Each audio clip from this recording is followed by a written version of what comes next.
Press कॉन्फ्रेंसों का दौर शुरू होने वाला है। शौकत खानम का या इमरान खान का जुर्म भी यही है कि वो इंसानियत के लिए सोचते हैं, और जब तक नया चीफ इलेक्शन कमिश्नर नहीं आएगा तब तक इलेक्शन नहीं होंगे। जमानत मिलने के बावजूद भी शाह महमूद कुरैशी साहब रिहा नहीं हो सके। कब कोई मार दे मुझे काफिर कहकर शहर का शहर मुसलमान हुआ फिरता है। बिस्मिल्लाहिर्रहमानिर्रहीम, अस्सलाम वालेकुम। मैं हूं गुलफाम चौधरी, आप देख रहे हैं IRK न्यूज़। पाकिस्तान में होने वाली कुछ अहम तरीन डेवलपमेंट पे बात करते हैं। फर्स्ट ऑफ ऑल, जिस तरह से पाकिस्तान की अदालतों में कुछ ताज़ा हवा के झोंके आना शुरू हुए हैं और किसी न किसी तरह से पाकिस्तान तहरीक इंसाफ को किसी हद तक प्रोटेक्शन मिलना शुरू हुई है। अगर हम साइफर केस की बात करें तो उसमें सुप्रीम कोर्ट ने वाज़ेह तौर पर हुक्म दिया था चेयरमैन PTI और वाइस चेयरमैन PTI की ज़मानत के हवाले से उनको रिहा भी किया था। उसके बाद शाह महमूद कुरैशी साहब का वाक़या सारा आपके सामने है, किस तरह से उन्हें 3 MPO के तहत दोबारा से पकड़ा गया और दोबारा से उनको किस तरह से पाबंद सलासत रखा गया और 12 मुकदमात में उनको नामजद कर दिया गया।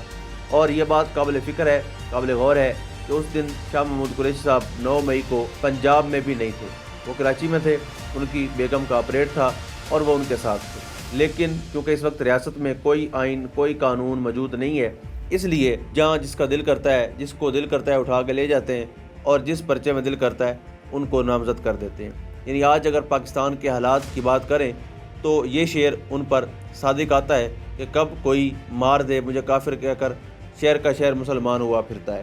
तो इस वक्त जो भी पाकिस्तान तहरीक इंसाफ से जिसका तल्लक है वो रियासत का बागी है, वो गद्दार है। यह तल्लक होना ही उसका सबसे बड़ा जुर्म है। लिहाजा ज़मानत मिलने के बावजूद भी शाह महमूद कुरैशी साहब रिहा नहीं हो सके। लेकिन उसके बावजूद साइफर केस की समाअत जो है वो बड़ी तेज़ी से जारी है।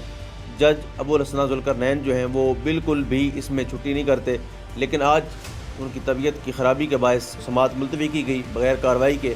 और आज शर्मनाक हरकत ये की इंतज़ामिया ने कि इमरान खान साहब की बहनों को जेल के अंदर नहीं जाने दिया गया, उनके जो फैमिलीज़ थी उनको नहीं मिलने दिया गया और उनके वकला टीम की रसाई भी इमरान खान साहब तक नहीं हो सकी।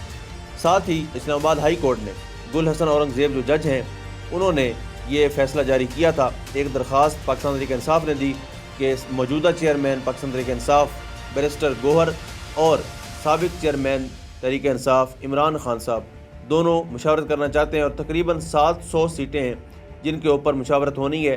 टिकट्स की तकसीम के हवाले से उनकी बड़ी अहम मुशावरत है और इसमें उनकी मुलाकात ज़रूरी है।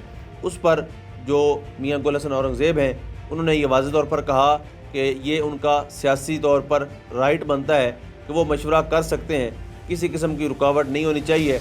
और यहाँ पर कुछ सवालात निगरान हुकूमत पर भी उठते हैं जो अदलिया ने उठाए। यानी अगर हमारी बात करें, हम तो पिछले पूरे 1 साल से कह रहे हैं, जब से मोहसिन नकवी गवर्नमेंट पंजाब पर मुसल्लत हुई है तो पूरे पंजाब के अंदर जो सिचुएशन बलूचिस्तान में थी, जो लॉ एंड आर्डर की धज्जियाँ उड़ाई जा रही थी मुख्तलिफ सूबों के अंदर, मुख्तलिफ इलाकों के अंदर, वो चीज़ें अब हमें पंजाब में नज़र आ रही हैं। और इसका ज़िम्मेदार अगर कहा जाए कि कौन है तो इसका ज़िम्मेदार मोहसिन नकवी है, जो जरदारी साहब के मुँह बोले बेटे भी हैं। अब इसके पीछे अहकामात जरदारी साहब के हैं, मियाँ साहब के हैं या कुछ नामालूम अफराद के हैं, ये तो हम कुछ कह नहीं सकते, क्योंकि निगरान सेटअप जो है वो मुश्तरका तौर पर मुलाजिम है। जैसे ही इलेक्शन अनाउंस हुए तो इस निगरान सेटअप ने अपने ओहदे छोड़कर रिज़ाइन भी किए और उन्होंने मुख्तलिफ सियासी पार्टियाँ भी ज्वाइन की। जोन सी जिसको सूट करती थी, जिनके साथ सोच मिलती थी, जिनके आलाकार बनकर निगरान सेटअप में बैठकर ये काम कर रहे थे, उन्हीं को ज्वाइन भी किया, उन्हीं के साथ चलकर अपनी वफादारी को मज़ीद चलाने का फ़ैसला किया। इन्हीं बार सूरत इस पर अगर हम बात करें ओवरऑल तो निगरान हुकूमत के हवाले से इस्लामाबाद हाई कोर्ट का कहना था कि उनको अगर उन्होंने एतराज़ आयद किया है इनकी मुलाकात पर या इस डिस्कशन पर तो उनकी गैर जानिबदारी पर सवालिया निशान बनता है कि अगर सियासी पार्टी के लोग, सियासी जमात का सरबराह, साबिक सरबराह और मौजूदा सरबराह मिलकर अगर सीटों के हवाले से वो फैसला करना चाहते हैं तो इसमें कोई भी रुकावट नहीं होनी चाहिए। साथ ही जस्टिस अतर बिन अल्लाह का वो नोट जो उन्होंने इजाफी तौर पर लिखवाया था अपने फैसले के अंदर वो भी मौजूद है। उन्होंने कहा था कि साबिक चेयरमैन PTI इमरान खान साहब उनको इजाज़त देनी चाहिए कि वो इलेक्शनों में बाहर हों। यानी इतनी बड़ी जमात का सरबराह अगर जेल के अंदर है और बगैर किसी जुर्म के है, जब तक जुर्म साबित नहीं होता, जिस पर ये साबित नहीं होता वो मासूम होता है, जब तक उस पर जुर्म साबित नहीं होता। इस पर भी लीगी रहनुमा, मुस्लिम लीग नून के लिफाफा लेने वाले सहाफ़ी और उनके जो भी मुलाजिम कालम निगार थे उन्होंने पूरा एक शोर मचाया कि जी जो दोबारा से सुप्रीम कोर्ट से एक बंदे को पहले सादिक अमीन कहा गया था अब मासूम भी कह दिया गया है। तो मियाँ साहब अपनी पोजीशन पर स्टिल हैं ان کو ایسا کوئی رقابت کی ضرورت نہیں ہے۔ Sicilian mafia, God father, corruption کے بیتاج بادشاہ، یہ سارے کے سارے عہدے جو ہیں یہ میاں صاحب کے پاس ہی رہیں گے۔ تو مسلم لیگ نون کے دوستوں کو بالکل گھبرانے کی ضرورت نہیں ہے، ان سے یہ عہدے کوئی بھی چھین کے نہیں لے جائے گا، کیونکہ پاکستان میں کرپشن، بددیانتی، خیانت، دھوکہ دہی، فراڈ، چوری، ڈکیتی، ان چیزوں میں جس طرح میاں صاحب ایکسپرٹ ہیں اور ان کی جماعت کو انہوں نے ایکسپرٹ بنایا ہے، ان کی جگہ کوئی بھی نہیں لے سکتا۔ تو یہ پوزیشن آپ کے پاس ہی رہے گی۔ برصورت وہ اجازت دے دی گئی اور وہ مشاورت اب مکمل ہوئی۔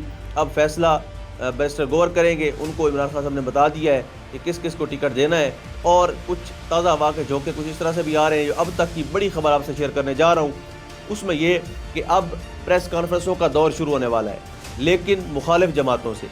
اب آپ دیکھیں گے کہ پاکستان تحریک انصاف کی آپ کو ایک پوزیشن نظر آئے گی، اور وہ لوگ جن کو خود سابق چیئرمین پی ٹی آئی نے روک رکھا تھا کہ آپ کی پریس کانفرنس ابھی نہیں کروانی، انہوں نے اب فیصلہ کیا ہے کہ ان کی پریس کانفرنسیں کروائی جائیں گی، ان سے پاکستان تحریک انصاف جوائن کروائی جائے گی، اور آپ آنے والے دنوں میں دیکھیں گے کہ کس طرح سے سیاسی پارا جو ابھی ٹھنڈا پڑا ہوا ہے صرف اس لیے کیونکہ تحریک انصاف کے خلاف تابڑ توڑ کارروائیاں جاری ہیں، وہ کس طرح سے دوبارہ ایک سٹیمنا پکڑتا ہے، کس طرح سے دوبارہ ہائپ پکڑتا ہے، اور آنے والے دنوں میں آپ کو بڑے بڑے فیصلے نظر آئیں گے اور مخالف جماعتوں کے بڑے بڑے برج الٹتے نظر آئیں گے۔ تو یہ آنے والے دنوں میں آپ دیکھ سکتے ہیں۔ جس طرح سے پورے پاکستان کے اندر الیکشن کا ماحول ہے، لیکن الیکشن کمیشن اب بھی فرار کے راستے اختیار کرتا نظر آتا ہے، اور متوقع چانسز ہیں وہ لوگ جن کے، یہ میں بہت بڑی خبر آپ کو دینے لگا ہوں، کہ جن کے مفادات الیکشن کے نہ ہونے سے جڑے ہوئے ہیں، وہ چند ایک لوگ ہیں، وہ 2، 4، 5، 7، 10 لوگ ہیں، ان کے مفادات الیکشن نہ ہونے سے جڑے ہوئے ہیں، اور ان کی حتی الامکان کوشش ہے کہ کسی نہ کسی طرح سے الیکشن پروسیس کو روکا جائے، الیکشن نہ ہو۔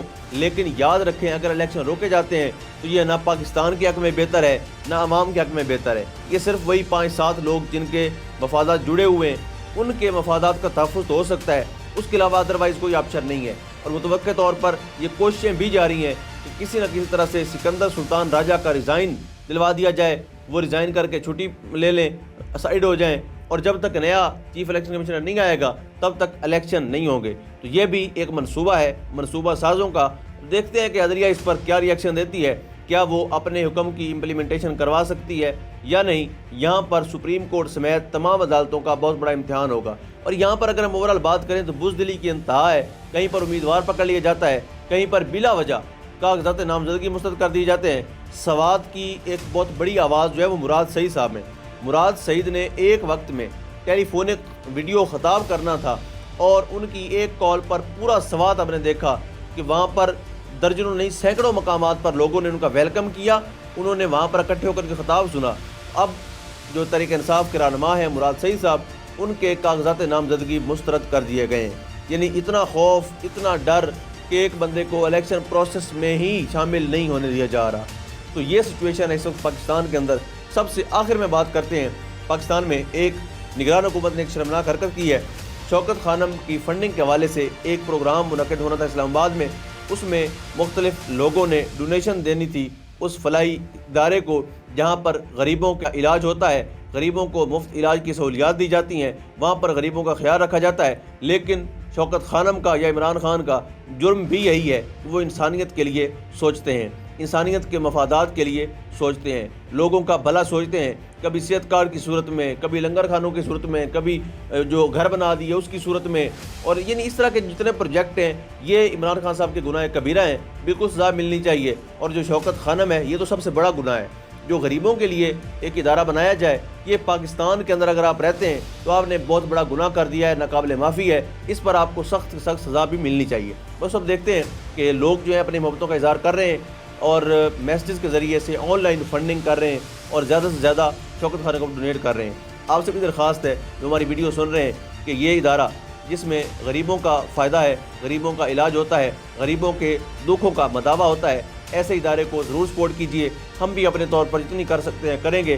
تمام دوستوں سے درخواست ہے کہ اس کے لیے خاص طور پر شوکت خانم کو یاد رکھیں۔